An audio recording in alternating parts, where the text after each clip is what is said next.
Hello friends, welcome to the new episode of my channel. আমি অরিত্র। এখন আমরা এই ভিডিওর মধ্যে কথা বলবো যে দেবরা ট্রেলার 2 নিয়ে।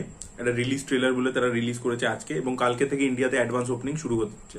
এবার দেখুন, ফার্স্ট যে ট্রেলারটা এসেছিল সেই ট্রেলারটা আমার ভালো লেগেছিল, ডিসেন্ট লেগেছিল। কিছু জিনিস ভালো লেগেছিল, কিছু জিনিস সামান্য খারাপ লেগেছিল। বাট ওই ট্রেলারটা কিন্তু সেই লেভেলের এনাফ কিউরিওসিটি বা হাইপ জেনারেট করতে পারেনি ছবিটার জন্য। এবং ছবিটা যদি হিন্দি মার্কেটের যে টাকায় আর কি ডিস্ট্রিবিউশন রাইটসটা বিক্রি হচ্ছে সেটা খুবই অল্প, তো তাহলে এই ছবিটা নিয়ে কি সেই লেভেলে হাইপ নেই? এবং হিন্দি ট্রেলারটা কিন্তু সেই মারাত্মক লেভেলে ওয়ার্ক করেনি যে ছবিটা আসলেই বিশাল একটা ওপেনিং নিয়ে নেবে হিন্দি মার্কেটে। দেখুন, তেলেগুতে তো করবেই, কারণ জুনিয়র এনটিআর এর হিউজ ফ্যান ফলোয়িং আছে, সে RRR এর পরবর্তীতে আসছে, তো সেখানে হবে। বাট হিন্দি মার্কেটে কিন্তু বড় ওপেনিং কিন্তু লাগবে বলে আমার মনে হচ্ছে না, এবং ট্রেলারটা কিন্তু সেই লেভেলের রেসপন্স কিন্তু জেনারেট করতে পারেনি। এবার সেকেন্ড ট্রেলারটা কিন্তু মানে একদম ফাইনাল মেটেরিয়াল, এটা দেখে কালকে লোকে টিকিট কাটা শুরু করবে।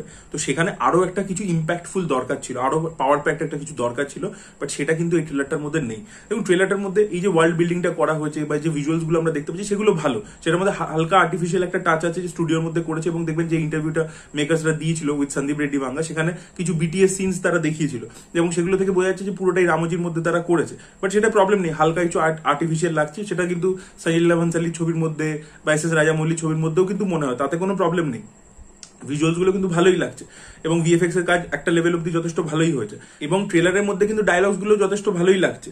তেলেগু ট্রেলারে তো স্পেশালি ইম্প্যাক্ট আরো বেশি আসছে, এটা আমি আগেও বলেছিলাম যে তেলেগুতে যখন অরিজিনালি এনটিআর ভয়েস দিচ্ছে সেটার ইম্প্যাক্টটা অনেক অনেক বেশি, হিন্দিতে সেটা একটু কমে যাচ্ছে। বাট তবুও হিন্দিতেও ডায়লগ মোটামুটি ভালোই লেখা হচ্ছে, কিন্তু ট্রেলারটাকে ডিজাইন এমন ভাবে করা হচ্ছে না সেই লেভেলে গুজবাম দিচ্ছে না, মানে সেরকম কিছু মোমেন্টস, মানে সেরকম কিছু মানে ক্যারেক্টার মোমেন্টস কিন্তু নেই।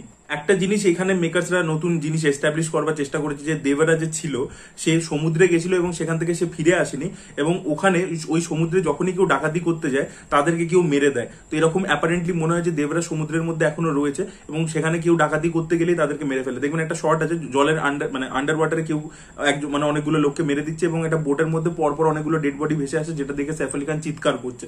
তো সমুদ্রের মধ্যে ওরা অ্যাপারেন্টলি মনে করে যে দেবরা সমুদ্রের মধ্যে বেঁচে রয়েছে, এবং ওখানে গেলে কেউ সবাইকে মেরে ফেলে আর কি। তো ওখানে এরা ভয়তে যেতে পারে না, এদের কাজকর্ম সব বন্ধ হয়ে গেছে। এবার অন্যদিকে দেবরাজ যে ছেলে সে কিন্তু বাবার মতো নয়, সে পুরোপুরি ভীতু। সে ধীরে ধীরে ধীরে ধীরে তার মধ্যে যে বাবারই আর কি জিন্স গুলো রয়েছে, তার মধ্যে একটা অ্যাকশন করার ক্ষমতা রয়েছে, সেটা ধীরে ধীরে ধীরে ধীরে প্রমাণ পাওয়া যাচ্ছে। এবং তারপরে হয়তো সাইফ আলী খান এই ছেলেকে ইউজ করবে বাবার বিরুদ্ধে।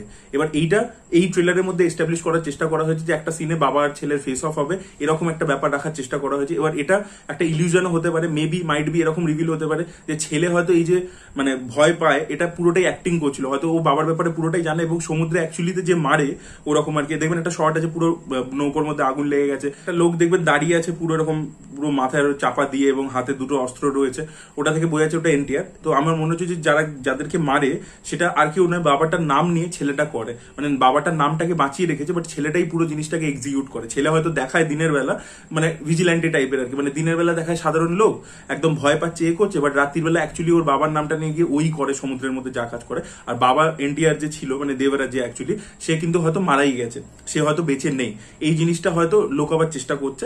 এবার কিন্তু ট্রেলারটা ডিজাইনিংটা সেই লেভেলে হয়নি, মানে একটা যে হবে না যে গুজবাম মোমেন্ট দেবে সেরকম ভাবে, এমন ভাবে সিনটা আসবে, তার এডিটিংটা, তার প্যাটার্নটা, হঠাৎ করে এটার মধ্যে দেখবেন একটা গানের একটা মিউজিক ঢোকে যেখানে আমরা দেখতে পাই জুনিয়র এনটিআর নাচছে, ওইটা আর কি কেমন বেখাপ্পা লাগে আর কি। এনটিআর এর পারফরমেন্স ট্রেলারের মধ্যে ভালো লাগছে, সাইফ আলী খানকেও ভালো লাগছে। আমি বলবো না যে খুব খারাপ একটা ট্রেলার হয়েছে এই ট্রেলারটা, বাট যে একটা এক্সট্রা পাঞ্চ দরকার ছিল যে রিলিজের আগে ভাই এমন একটা মাল দেখলাম যেটা দেখে আবার কি মনে হবে যে ভাই কালকেই টিকিটটা কেটে নিয়ে দেখতেই হবে ফার্স্ট ডে ফার্স্ট শো। দেখুন, আমরা তো দেখবই, যারা সিনেমা লাভার্স আছে বা আমাদের চ্যানেলে যারা ফলোয়ার তারা তো প্রচুর সিনেমা দেখে, তারা দেখবে, বাট জেনারেল অডিয়েন্স তাদের যে এক্সাইটমেন্টটা বাড়বে সেই লেভেলের কিন্তু কোনো হাইপ এই ট্রেলারটা তৈরি করতে পারবে না। তো আমার ট্রেলারটা ডিসেন্ট লেগেছে আর কি। তো আপনাদের কি মনে হচ্ছে আপনারা অবশ্যই কমেন্ট সেকশনে জানাতে পারেন। এই ভিডিওটা ভালো লেগে থাকলে লাইক করুন, শেয়ার করুন, চ্যানেলটি সাবস্ক্রাইব করতে ভুলবেন না। বাই।